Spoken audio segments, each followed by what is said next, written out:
Only on KTVU, we now have body camera and surveillance video showing an unauthorized Oakland police chase, a so-called ghost chase, that ended in the death of an innocent bystander. The two officers were chasing a reckless driver when that driver crashed, killing the man at a taco truck in Oakland. Now, we've been following this story since it happened, but for the first time today, we are seeing exactly what happened, the chaotic scene, and what officers said after that crash. Our crime reporter Henry Lee live in studio now with that footage. Henry? Claudine, in these videos, you can hear the officers joking about the situation. They've since left the department over their actions in the so-called ghost chase that took the life of a man who had nothing to do with the situation. I should warn you, some of the footage you'll see may be disturbing.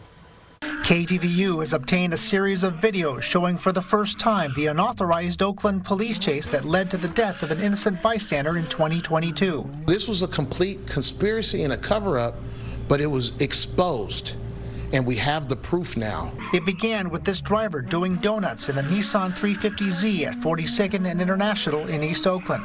That drew the attention of two police officers riding together. They made a U-turn and began going after the car, but because of a department policy barring chases for traffic issues, they never radioed it in, even as the Nissan reached speeds of 100 miles an hour. The officers continued chasing the Nissan without lights and sirens.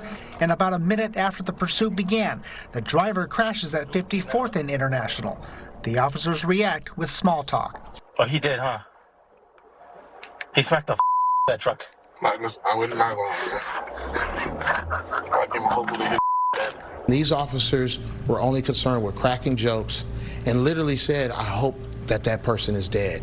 Adanté Pointer represents the family of the man who was killed in an ongoing lawsuit. He says instead of rushing to help, the officers drove away and then came back minutes later pretending like they didn't know what had happened. They hadn't played a role in creating this tragedy. The driver had crashed into a row of parked cars and motorcycles, one of which flew into the air and landed on 28-year-old Lolomania Soakai, killing him as he ate tacos with his mother. She was also hurt. Hey, can we get out of the way? Can we get out of the way, okay? Okay, let's get out of the way. Are you hurt?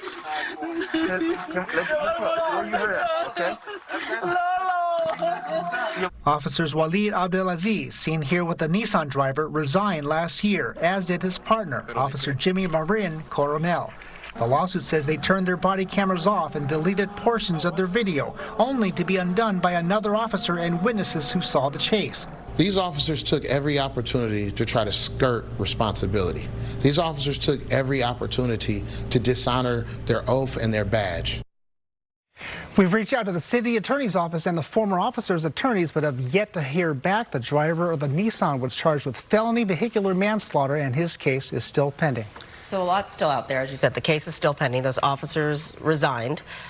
What's happening with this lawsuit? Where does it stand at this point? Well, the attorney for the officers, the former officers, want the case thrown out. They're fighting over liability, what's, what is okay and not okay with the department. And of course, the family is saying, no, we want our day in court. And certainly that'll go forward. And then you mentioned that other people are involved. You said the witness and certainly other officers, because certainly from that video, as you can see, going without lights and sirens, and there are different things that are kind of happening there. Right. If this civil case goes to a full trial, you can bet that the plaintiffs, the family, will ask all these witnesses to come forward and testify. All right.